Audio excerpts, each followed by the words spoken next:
Guys, welcome to my channel. It's been a while. I've been quite busy dun sa new Mazda. Kaya ngayon, i-update ko naman what's happening to my Montero. Dito sa-summarize ko kung ano yung ginawa ko sa aking Montero Sport and how it looks now.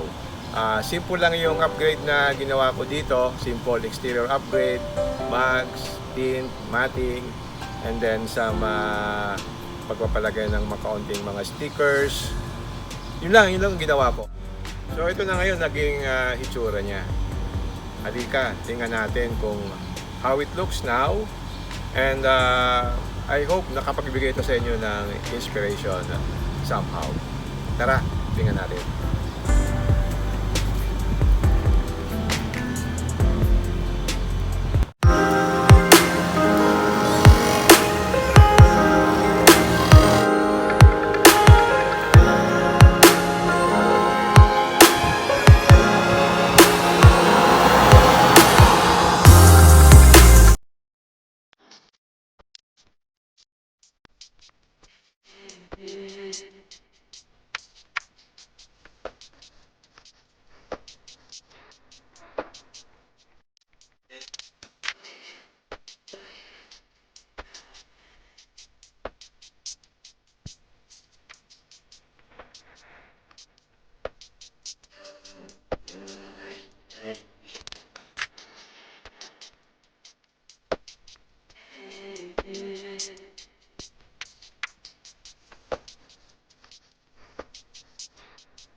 Ang una pong in-upgrade dito yung mags, no? This is just fuel contra. Ang size niya is actually 20 by 9, no? So, ang gulong niya is 285 50 by 20 Monster Terrain Gripper. Why 20 by 9? Tama-tama lang kasi yung labas niya dun sa fender. Tapos tama-tama din yung 285. Actually, merong merong 20 by 10, but I find it na masyadong malapad. So tinest ko, so hindi ko na kailangang mag-lip. So ang ginawa ko, sinukat ko, I find it very nice kasi yung mags na to, simple lang siya pero malakas ang dating. So kahit saan mo siya ilagay na SUV, bagay siya. So tingnan natin dito yung clearance. So ang clearance dito mga 1 and 1 half inches, no? Dito rin, ang clearance niya is ganun din. Mga 1 and 1 half inches. So, ang dilemma dito is, pwede ba siyang sumabit? Actually, sumasabit siya nung una kong ikabit. So, kailangan nating tanggalin itong plastic fender na to. May mga tornilyo kasi dito, no? Ito mga tornilyo. Tinanggal ko yan. Tapos, pinainitan ko dito, no? Yan. Pinainitan ko yan para maitulak siya paloob.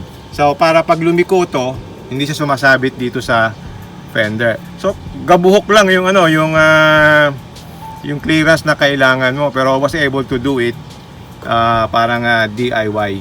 So yan. So na may kabit ko na siya, maganda na ang dating. Tingnan niyo.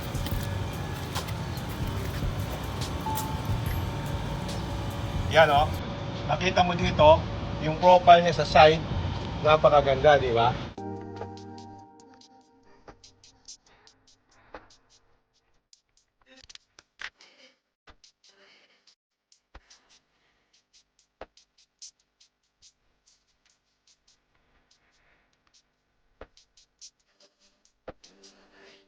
Next ko na ginawa is pinadi-chrome ko to. So, ito sticker na na glossy, ito is from chrome, ginawa kong black kasi parang it's loud for me. So that ang lalabas lang this one saka ito, no. Yan ang pina-highlight ko diyan. So makita mo nawala na yung parang nadi-distract ako dito sa chrome dito eh. So right now, ganyan ang itsura niya.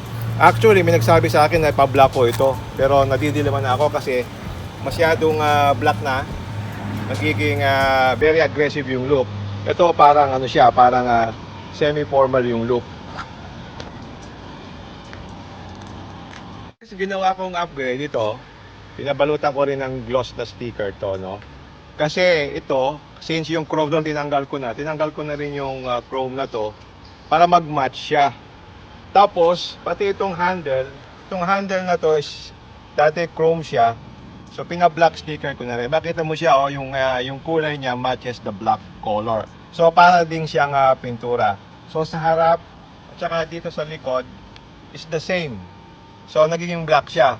Anong effect niya? Ang effect niya, lumutang ngayon itong chrome, no? Ito yung chrome na to. So, yun ang look na gusto ko. Napalutangin lang yung chrome. And then, all black yung body. Parang mga Euro cars. Di ba maganda yung dating niya? So, nagmukha siyang clean and simple. Next na pina-upgrade ko itong tint. Ang nakakabit dito yung X-Filled na ceramic tint, no? This one is, ang shade niya is blue shade, no? But it's clear. So pag nasa loob ka, medyo blurred na yung image, especially kapag yung summer or hot days, medyo dumidilim siya. So it's not really clear. So maganda yung effect. Yung tint niya parang nagkumakapit dun sa glass. So pag tumingin ka sa malayo, tingnan niyo tumingin ka sa malayo, so it looks very nice and clean. And then yung mga highlights sa loob, makikita mo rin yung mga highlights sa loob, no? Makita mo yung handle na yon, pati yung A-pillar. So it looks nice. So, punta natin itong likod. So, ang tint niya, yung X-Film, is a ceramic tint. Ang heat rejection niya is 95%. So kahit na mabilad ako sa araw, actually kahit mabilad ako sa araw, hindi siya talaga umiinit. So ang heat rejection niya is about 95%. So later, I'll show you how much it costs. By the way, this costs about 6,500, including dun sa wrap, no? Sa hull, pati yung sa windshield. So that's how it looks now.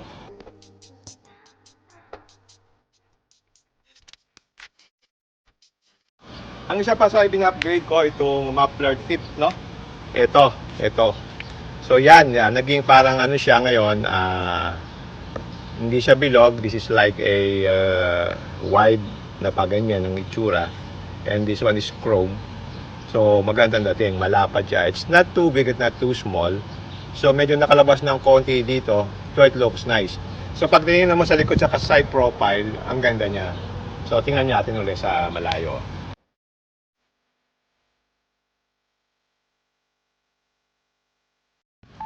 Hindi pala kasi bagay dito. Hindi bagay dito yung bilog kasi parang wala siyang uka dito, no? Unlike dun sa Terra, meron siyang uka diyan. So pwede yung bilog.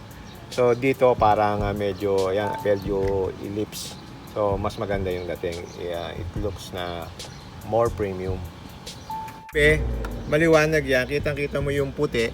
And then it contrast dito sa black na body. So parang safety feature din siya. Kitang-kita mo yung plate number na kulay white. So that's now LED. So yan yung busina na pinakabit ko, no? So yung busina niya is yung PIAA, no? Na horn. So dapat nga actually nakalagay dito, pero doon ko siya nilagay doon sa original location, di sa may likod ng plaka nandito sa loob. Hindi mo siya makikita kasi ang hina nung stock horn niya kaya pinalitan ko talaga siya, no? Now I like the sound. I think itong bass horn is mas bagay than dun sa Bosch Europa. Meron kasi akong Bosch Europa. Yung Bosch Europa, I think mas bagay dun sa mga truck, yung sa mga pickup kasi mas rugged yung look. So yung sound nito parang complements dun sa looks niya. Kaya yun ang pinakabit ko, yung bass horn. Pasok naman tayo sa loob. Ano mo yung mga upgrade ko inside? Simple lang. So, ang ginawa ko, ito yung noodle type na matting. So, pinatong ko lang dito sa stock na matting. This is by 3M. So, ang ginawa ko, kinuha ko yung pattern, then ginupit ko. So, makita mo, it looks clean always. So, this is better than dun sa mga deep dish matting na pagka nasa loob ka na, lalo nandun yung tumikitang-kita. bagay lang yun doon sa mga nag-o-offroad. For me, this looks cleaner every day, no? So madali lang siyang linisin, ipapagpag mo lang kahit maulan, ganun din yung dumi pupunta sa ilalim, and then may papagpag mo lang, so okay na siya. So doon naman sa second row, ganun din. So it looks cleaner now nung nilagyan ko ng noodle type na matting. Yan lagi ang preferred ko sa lahat ng mga kotse ko. Tayo sa likod. So tingnan natin dito sa loob, no? So tingnan natin.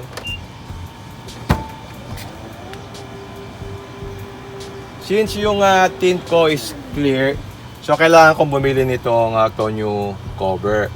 So itong tonneau cover is useful for me para hindi makita yung laman sa loob. Kita mo, ang dami kong gamit dito. Oh. So tingnan natin, no? Yan. So since marami akong gamit dito, ayaw ko siyang makita. Meron akong privacy. Yung laptop minsan iniiwan ko dito. So tama-tama. So ito, lalagay din natin dito para matakpan yung yung loob. So it will look clean. Yan. Sa loob, ang ginawa ko lang dito, pinalitan ko ng LED lights ito. Ito yung T10, no? Yan, LED. So naging white na siya.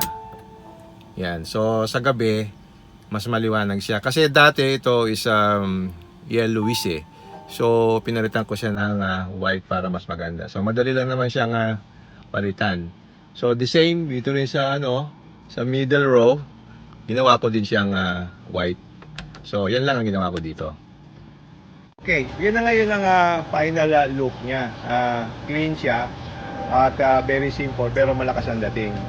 So hindi ko siya pinalagyan ng mga kung ano-anong mga trims, saka yung mga trims sa mga ilaw, etc. Kasi pag tagal-tagal kumakawang yun eh. So I want a clean look which I achieve with this setup. So, pagka tumatakbo siya at saka medyo bandang hapon na, especially kung black, ang ganda ng dating niya. Simple lang siya, di ba?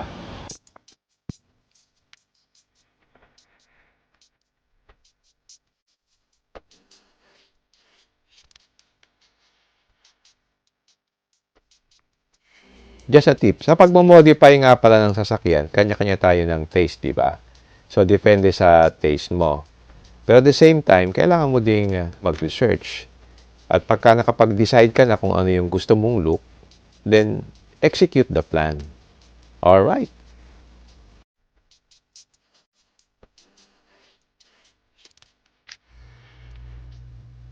Okay, ito nga pala yung mga prices to guide you.